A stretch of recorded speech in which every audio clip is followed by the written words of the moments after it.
Click করুন অ্যাপের bell আইকনে আর সাবস্ক্রাইব করুন এবিপি আনন্দ। সব সময় থাকুন খবরে। যাওয়া বা ডিউটি যাওয়া, ফিরে আসা, এই যে জীবন, তার থেকে নিষ্কৃতি পেলাম, জীবনটাকে বোঝার দেখার সময় পেলাম। ভয় ছিল, কিন্তু একটা নতুন জীবনের স্বাদ পেলাম।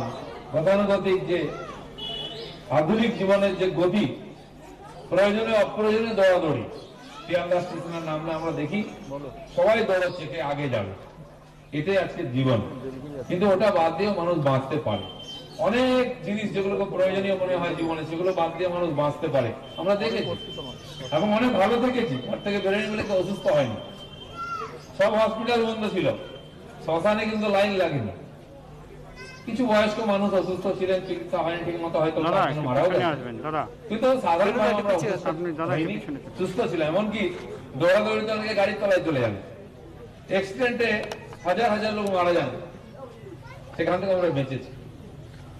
আর এত বড় দেশ, 140 কোটি লোক, সারা দুনিয়ার উন্নত দেশগুলো করোনাতে যে ক্ষতবিক্ষত হয়েছে, ক্ষতিগ্রস্ত হয়েছে, লক্ষ লক্ষ মানুষ মারা গেছেন, সেদিক দিয়ে ভারতবর্ষ অনেক সুরক্ষিত। এখনো আমরা সতর্ক হয়েছি বলে এখন বেঁচে আছি। প্রথম 2-3 মাস তো ডাক্তারবাবুরা বুঝতে পারছিলেন কি চিকিৎসা করবে, কিভাবে বাঁচবে, ওষুধ কি, পথ্য কি।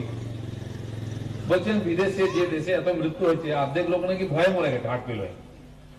কেউ জল দিতে যাচ্ছে না, কাছে যাচ্ছে না। আপনারা টিভিতে দেখেছেন, সে রিমোট কন্ট্রোলে ওষুধ যাচ্ছে তার কাছে, ঠেলা গাড়ি নিয়ে, গাড়িতে চলে যাচ্ছে, মানুষ নেই, কেউ জল দিতে আসছে না। যারা একা থাকেন, অসুস্থ হয়েছেন, কেউ খোঁজ নিচ্ছে না, ভাবছে আমার কি হবে। আজ কিন্তু সেই ভয় নেই, ভয় নেই বলে অর্ধেক লোক বিনা মাস্ক পরে চলে এসছে। কারণ কি, আমরা মোটামুটি অনেক জিনিসকে হজম করছি, করোনা হজম করে নেব। অসুস্থ হলেও মৃত্যু কমেছে, সুস্থতা বেড়েছে, ভালো কথা। কিন্তু তবু আমি বলছি, অসুখটা খুব খারাপ, সতর্ক থাকুন। ভগবান না করুক কারো যেন না হয়, মায়ের কাছে প্রার্থনা করুন তার ওই ত্রিশূল দিয়ে যেন করোনাকে বধ করে দেন। ডিসেম্বরের পরে যেন করোনার কথা শুনতে না হয়। আমরা সুস্থ থাকি, সবাই থাকি, আগামী বছর নতুন উৎসাহে আনন্দে যেন পালন করে আবার সুস্থ সবল জীবনে ফিরে গিয়ে, স্বাভাবিক জীবনে ফিরে গিয়ে সমাজকে একত্রিত করে আনন্দ করতে পারি। তো এবারের বছর কেটে যাচ্ছে, পূর্ণ হয়ে গেল 20 বছর, 20 সালটাকে আমাদের জীবন থেকে ডিলিট করে দিতে হবে, ভুলে যেতে হবে।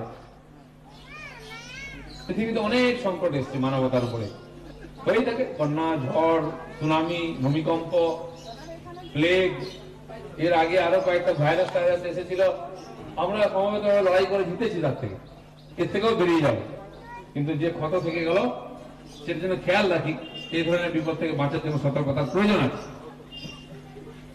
পুজো শেষ হয়ে যাচ্ছে, সেজন্য ঠাকুরের ছোট, মূর্তিও ছোট হয়ে গেছে, প্যান্ডেলও ছোট হয়ে গেছে, কিন্তু মনটা যেন ছোট না হয়। মন ঠিক থাকলে সবকিছু আমরা করে নিতে পারবো। মনের জোর, যারা করোনার বিরুদ্ধে লড়ছেন, মনের জোরটা আসল। সেজন্য সবকিছুর মধ্যে মনের জোরের প্রয়োজন থাকে, সেই মনের জোরকে টিকিয়ে রাখতে হবে।